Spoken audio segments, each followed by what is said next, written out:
AI, the modern magic machine, because I was told to make it sound catchy.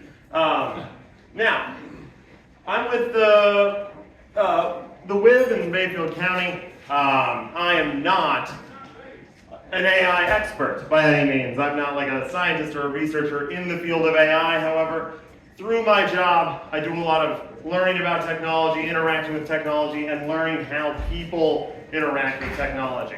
I am not a typical IT guy in terms of like being very strict in how people need to be worrying about their security or being really on top of like this is the right way to do things. I try to focus on practical and human-centric applications of technology, which is the lens that we're going to talk about AI tonight. Because AI is here, it is a thing in the world as a technology that exists and you've been using for a very long time now. But like people use technology, people use tools, and so we're going to talk about the impact that those tools have on us and how we can use those tools effectively rather than the way that they might be advertised for us to use them. So, let's get going. We got a lot to get through. AI is not magic. Where can I stand so I can see this? This is good. All right, AI is not magic. These are powerful computing tools with very useful applications, but they have a lot of limits. You might see pretty much every website you go to or every app in your phone now has AI suddenly integrated into it. It isn't some sort of magical, it'll fix everything. It is just a powerful tool that does one thing or a couple things really, really well. But they also have a lot of limitations, and there's a lot of serious concerns that we should talk about and should be considered while we're talking about and thinking about AI and artificial intelligence in general. There is no perfect tool for every job. You can't fix you can't fix your toilet with a hammer. AI should not be integrated into literally everything. AI is kind of just being used everywhere all the time because it's got a lot of hype right now. But there are very specific things that it's good at, so that's what we're going to talk about through the evening. So let's get going.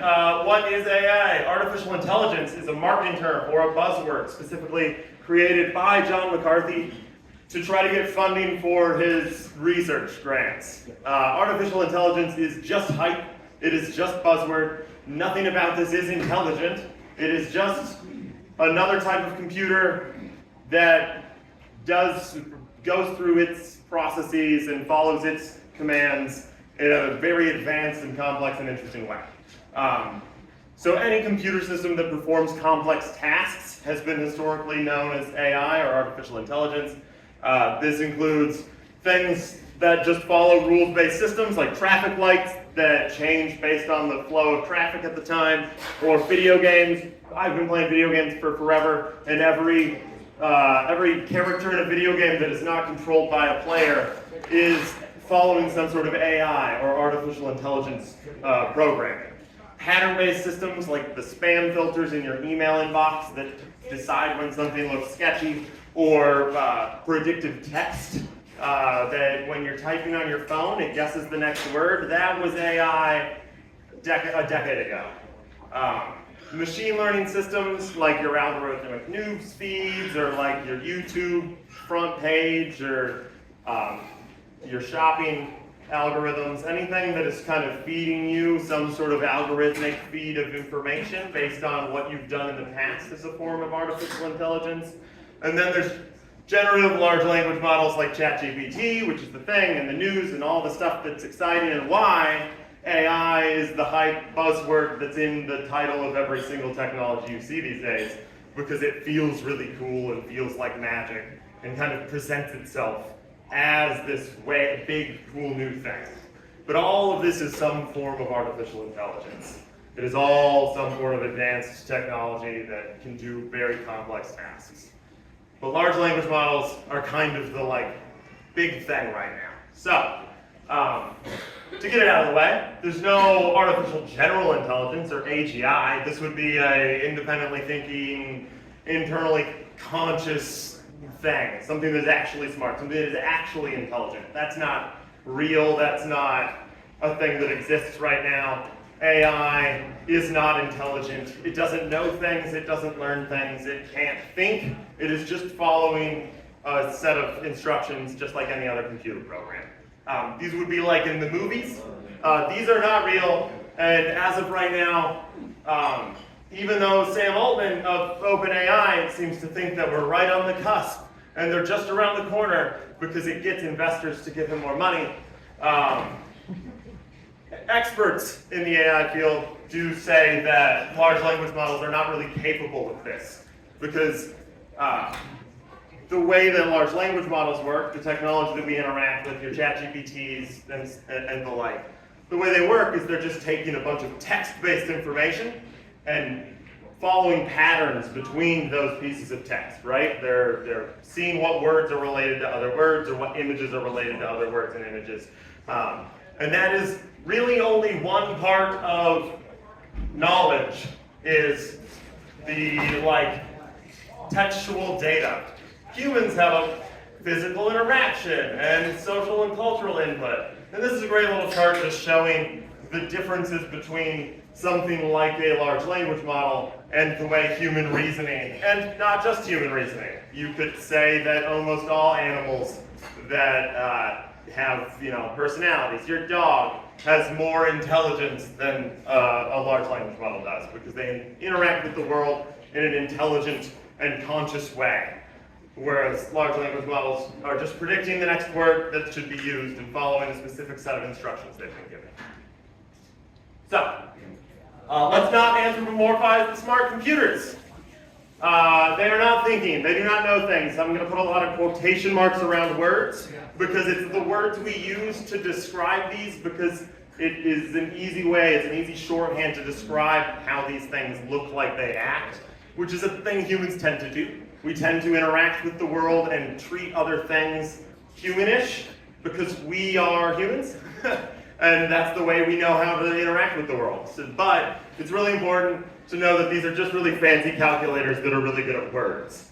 That is why they present themselves so humanish, is because we interact with words and they interact with words, and that feels humanish to us. But they're not smart, they're not thinking, they don't know things. They're just computers.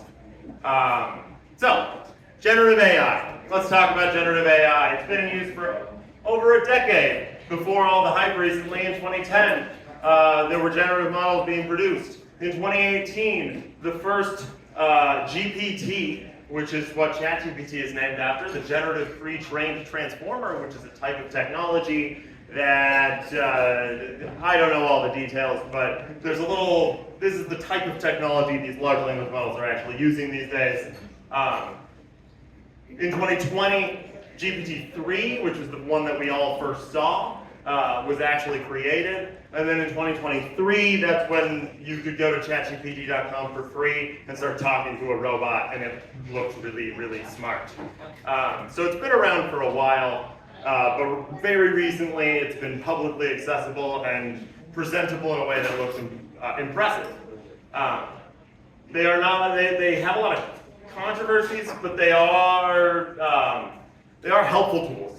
They do some things very well. They have useful applications, and so I am not a AI hype man who's going to tell you, man, this is going to save the whole world. This is going to overhaul the whole economy, and everybody's going to be getting paid a universal basic income and never have to work again.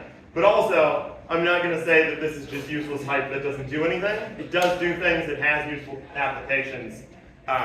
And to me, it's very important to have both of those things in your head at the same time, because it's really easy to pick a binary of a controversial topic, but this is something that is useful and has problems that are worth discussing. Things they're good at is brainstorming ideas. It's good to just bounce ideas off of something that isn't your own head. It's great at creating summaries of things, the accuracy to be determined. Templates or first drafts of technical writing especially, it's very good at. And it's also really good at finding insights for you to do research further from human curated sources. I say this a lot when I talk about AI. But when you interact with a large language model, you are not interacting with a curated source of information. You are interacting with an uncurated source of information. The information you're being fed has not been intentionally provided to you by somebody who is making a decision. It's being predicted at you by a computer that's really good at predicting. Sometimes it's wrong. Anytime you ask any sort of large language model anything, it's really good to go take that information and check a human curated source. I say that a lot because I used to copy and paste from Wikipedia in school. And I was told not to because it was cheating and you couldn't trust anything on the internet. But Wikipedia is a human curated source. Wikipedia has a bunch of editors who go in and care a lot about it being accurate. And AI models do not have any oversight like that. You are the first person reading the output that is being output at you. You're the whole first human eyes seeing that, and it has not been curated. So, it's great for finding insights to research, but you should always double check that research. So, right now you've got AI in your life. Let's go through a bunch of things really fast. Your spam filters, your email, that's some sort of AI. If you have Merlin Bird ID, you're looking at image recognition software, where that is an artificial intelligence doing AI. There's also the Google AI results that sometimes tell you how to kill yourself when you ask how to clean your washing machine. Whoopsie. There's also fake videos on the internet, like the Hollywood sign on fire from the fires last year in California. That absolutely didn't happen. The Hollywood sign is way too far from where those fires were. There's scams and AI bots taking over Twitter feeds. Advertising and marketing is more and more and more generated by AI. There was a big controversial Coca-Cola commercial that was generated by AI. There's a lot of phone and text scams. If you ever got a call from your grandson who's in jail, my grandmother got one of those calls once.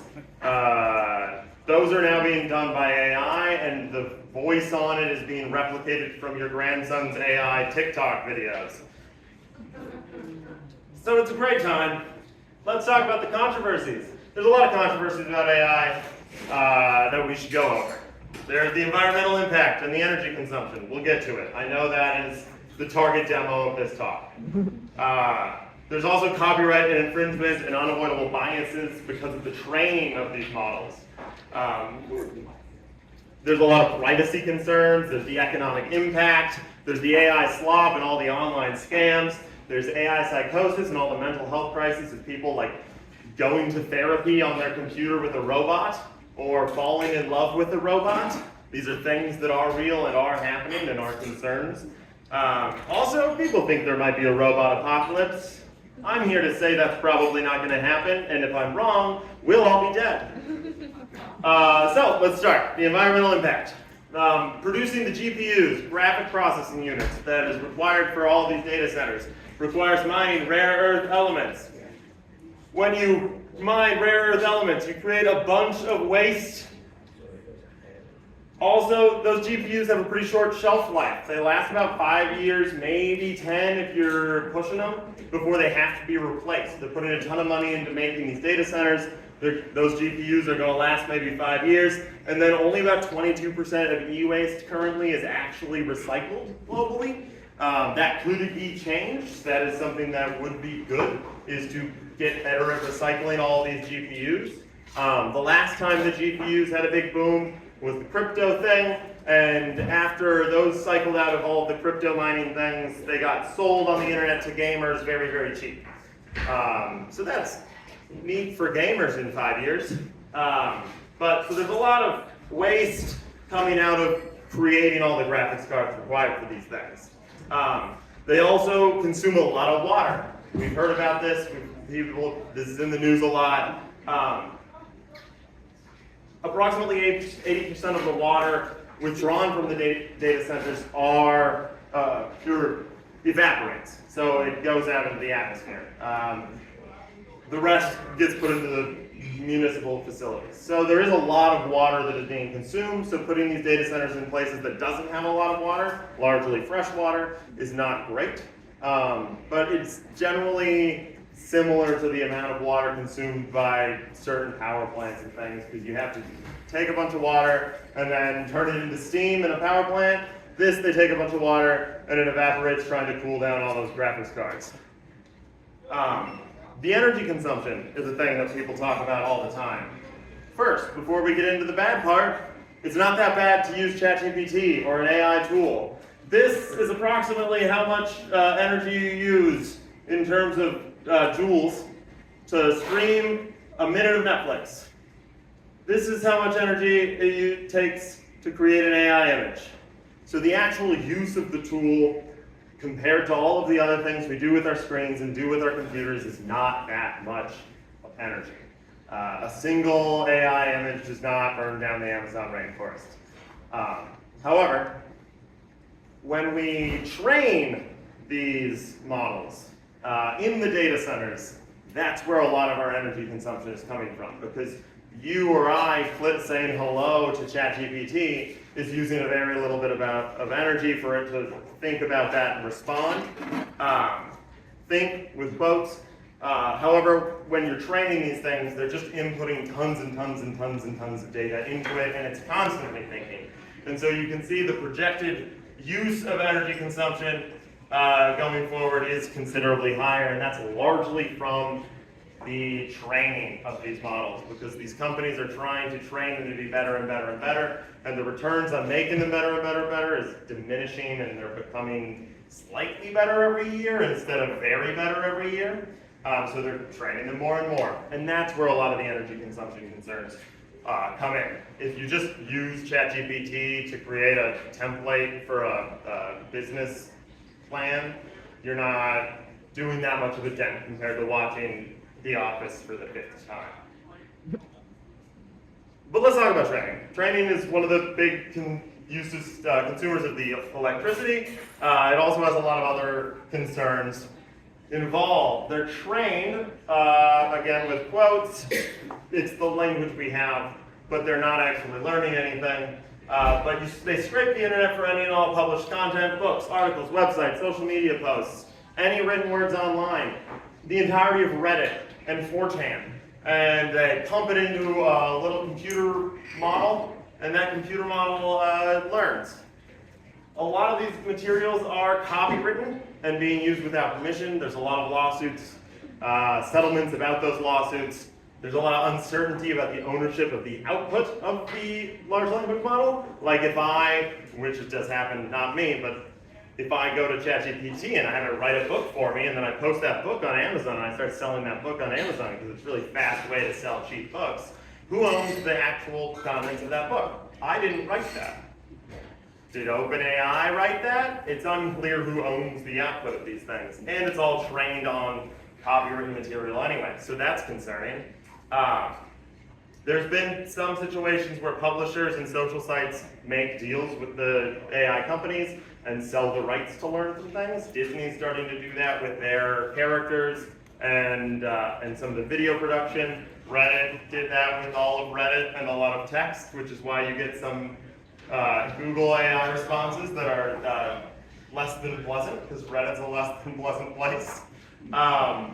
But after they get all this data, they learn how to simulate human-like communication. So they follow all the language patterns and the grammar skills that is pumped into them with all of that information. They see the patterns between them. And so with all of that raw information they have, they're able to create a facsimile of human conversation and text. Other fun facts about training. Training doesn't stop with feeding information. They also have to have people who are paid very, very low wages, usually in the global south, to they have to say, yes, this is a good output, or no, this is a bad output, for a lot of output after it's been trained a whole lot. Because once you feed the entirety of the internet into a computer, the internet, not a great place when you take all of the words there, and it'll have some pretty nasty stuff. And so they have to, in order to make this presentable to the outside world, pay people to go look at this and go, no, that's bad. Also, due to that black box of what's going on inside that computer program, again, we're training it by just feeding it information and it's following the patterns. but nobody really knows how or what that pattern recognition is. But because we don't know what that pattern recognition process is, or how that technology actually has assembled itself, it's not like a code where somebody types out the instructions to the computer. It's kind of building its own instructions through the pattern.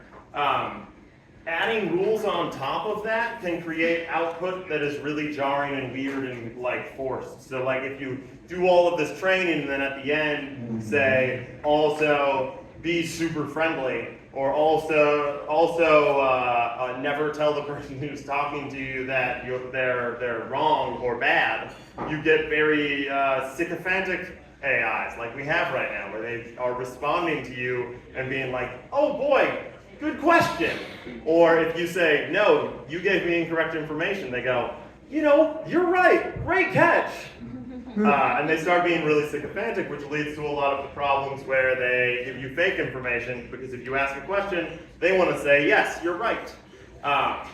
There's been instances that have been more controversial, like when on X.com, Grok started responding to people on the website as referring to itself as Mecha Hitler, because some of the guardrails got taken off. So it's bad once you get through that initial training and start altering the top layer. Image generation has some problems, largely the potentially plagiaristic output and the copywritten material that it's being trained on, plus illegal representation of real people. Who can recognize somebody in this picture? That's Ryan Reynolds, sort of, but not really. Am I allowed to put him there? He's famous enough, maybe, but like, if I have a picture of, I don't know, my friend from high school, can I make a picture of him, I don't know, burning a car? There's a lot of problems with representing people illegally, and there's not a lot of like understanding of what the legal implications of that's going to be. Also, you get kind of weird biased output where everybody kind of looks weirdly the same. Everybody's wearing these same sweaters. Yeah. AI images are not great. This is a visualization of what an artist made to show kind of what AI is doing when it creates images. So when AI is referencing art, they sample that art and kind of assemble it, whereas a human actually like takes that art in, uses all of those other things we saw in the chart earlier, like their physical knowledge and their cultural knowledge, and they process it and create their own art at the end that is inspired by it. But AI can't do any of those. All they can do is take the initial training data and then put output predicting based on that input. And so you get much more plagiaristic interpretation. This is obviously dramatized by just copying and pasting pictures, but you get the idea. It's why AI art has a lot of controversy, or especially from artists, because nobody is really making that art. It is just kind of using a fancy filter on Snapchat or whatever, but for generating an entire image. This is a great example of some of that copyright controversy. This is a still from the Infinity War, Disney's movie in the Marvel universe. This is somebody going to Midjourney, an AI image generation, and basically putting in an exact frame from that movie. And it looks pretty darn similar. And so is that plagiarism? Is that stealing copywritten information? There's a lot of unanswered legal questions right now, and things are moving very quickly, and there's not a lot of rules being put in place. You can see a lot of examples of this. The privacy risk, this one's a quick one. We don't know what's inside that black box of how AI works. Also, everything you upload into it or type into it is going into that training data. So if you upload personal information, it's getting put into the black box, and somebody later could type in a question and get that personal information. So if you are using it for purposes in workplaces with sensitive data, you can buy the enterprise versions to try to keep your data safer. And in theory, that is creating your own personal model that uses that input, and your data is not being uploaded to the greater AI training. I don't know if that is true, but that is what the terms of service say. We found out a lot of things about tech companies years later that is not what the terms of service said, so use at your own risk. The other question, does AI even help companies these days? This is a study that was published by the Wall Street Journal about how workers and employees, the people doing a lot of the more day-to-day tasks of a company, are largely not saving time, or say that they're saving little time, compared to management class or the C-suite, who say they're saving a lot of time. This isn't to say that management is dumb or bad. This is to say that the kinds of work that management and C-suite do are the things that AI, large language models, are better at. Taking a lot of information, summarizing that information, coming up with things to do because of that. That's the kind of stuff that management's doing. And management is largely removed from the day-to-day work that their workers are doing, and so they don't know what those people are actually doing. So when they're told to use AI, AI often does the work poorly and then has to be edited a lot, or doesn't do the work correct at all. And another part of this study that I didn't screen grab is people saying that any time they did save was spent correcting the mistakes. And so that's not saying that we should replace management. These are all tasks that we want humans involved in. I don't think that AI should be the one who is managing the company and making hiring and firing decisions. AI has a lot of biases and makes a lot of mistakes as well. But this is to just say that it is not an end-all be-all time saver. It is not good at everything. It is good at some specific tasks. And you might see a lot of workplaces trying to institute AI because management might see a lot of use for what they are using it for, where a lot of their workers, what they do every day, it's not as useful. So, is this technology warranting its costs? All of these controversies and problems and everything, is it actually warranting the costs that it is having? Something about the economics here is that there's a lot of circular investing going around. The AI companies are getting investments from NVIDIA, who's making the graphics cards that go into the data centers, and that money is then being used to buy server space from places like Oracle, who then use that money to buy graphics cards from NVIDIA. And so a lot of billions and billions of dollars are being spent on paper, but it's not actually any money being made.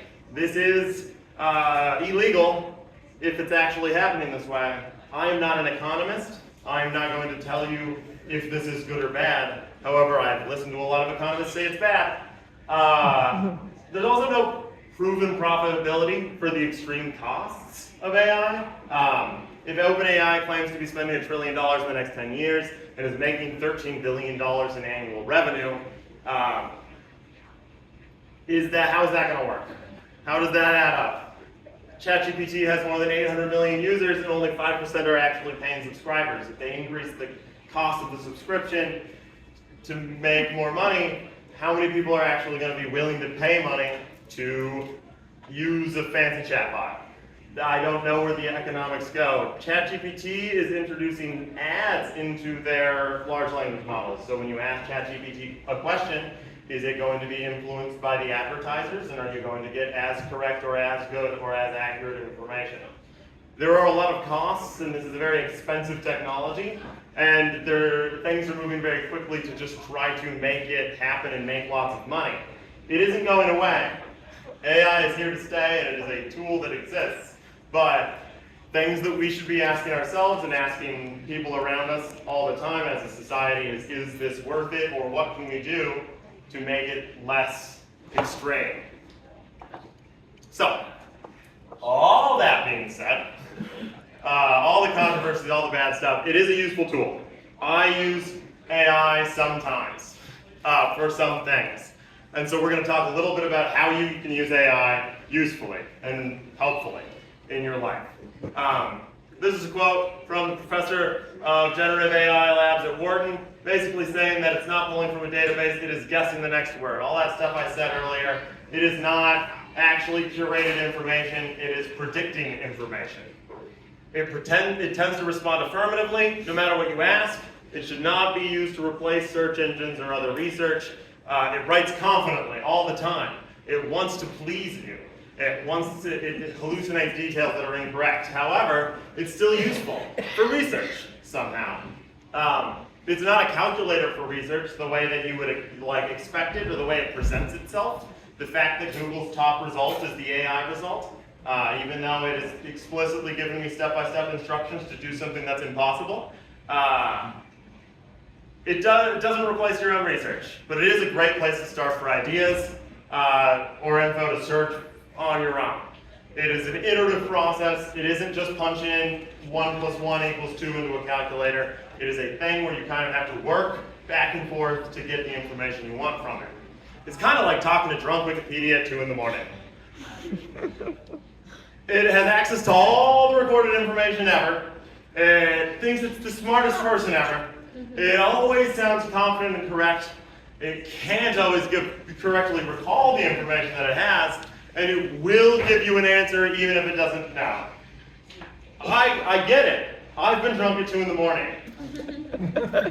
But that's why we should respect the fact that AI isn't always just telling you correct information. It's not just giving you an answer that is explicitly correct.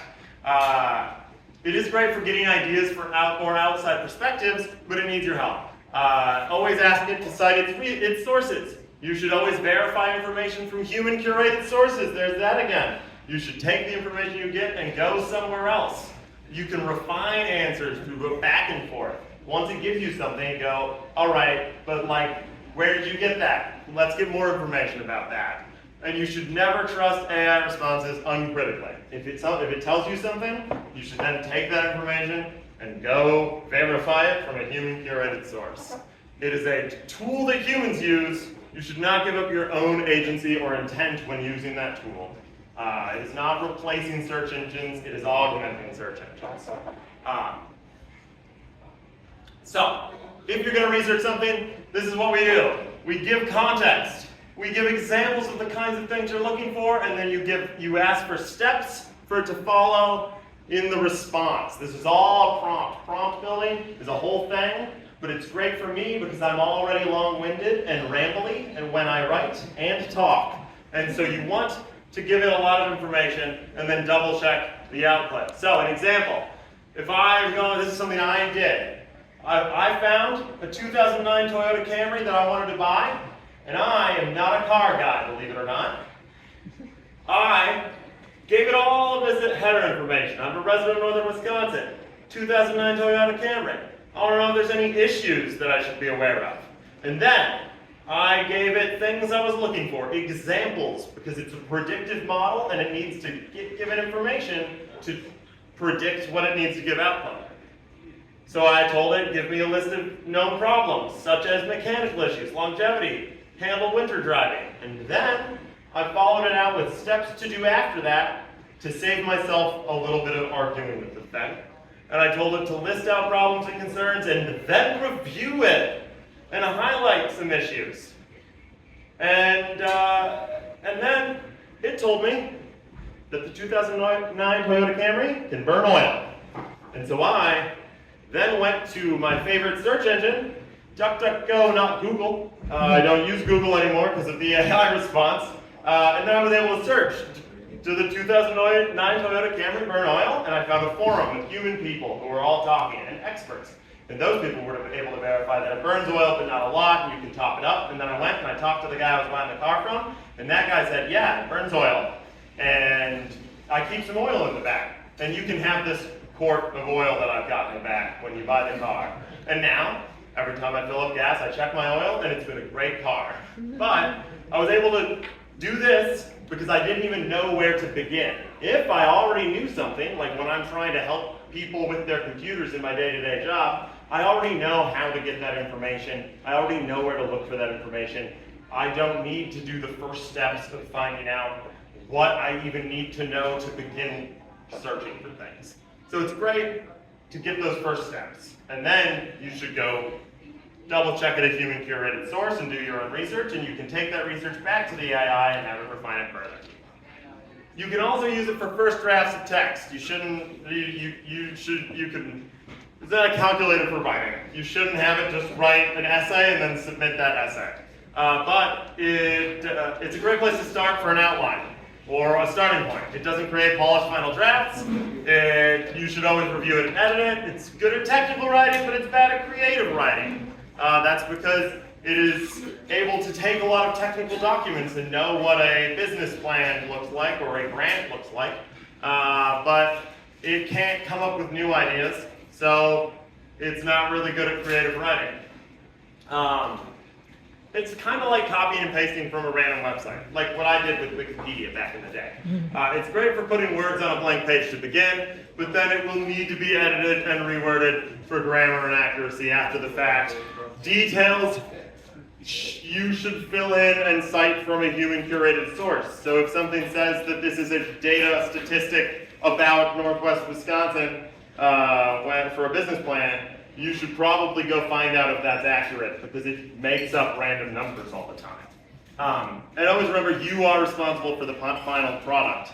We should be teaching kids in school how to use these tools this way instead of telling them not to use it at all, because if I was in high school, I definitely would have cheated using AI.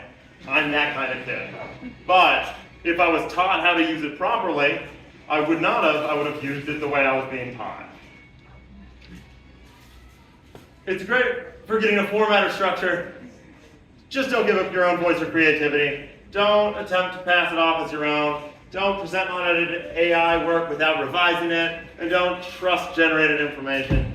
That's me saying stuff again. So, again, context, examples, steps to follow in the response. So, if I was making a business plan in Northwest Wisconsin, I would say, hey, I'm a restaurant owner in Northwest Wisconsin looking to get a loan. I want you to put together a business plan. This is the context, and then I have the example. Put together a business plan with cited market research. Increasing revenue by improving my current business. Focus on examples of other restaurants with similar markets to mine.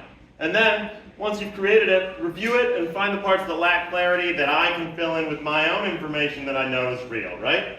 And if you do that, you'll get a business plan that's okay.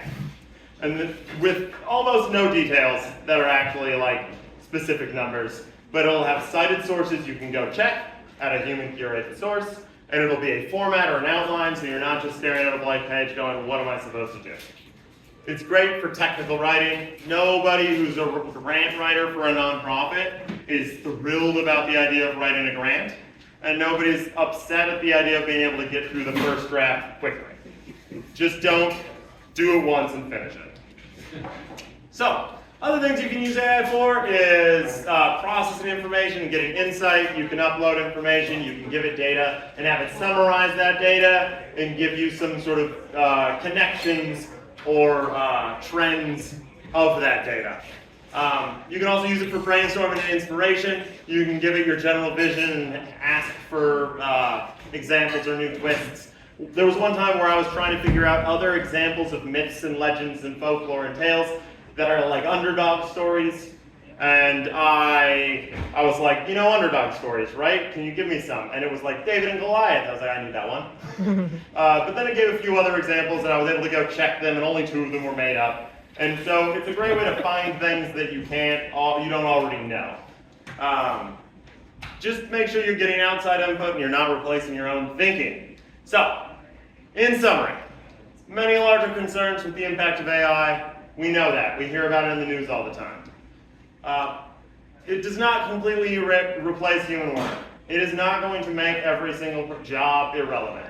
At least in the current technology, that is not what it does. It will never be so good that a lawyer can just use a robot to do their entire job. Humans use tools.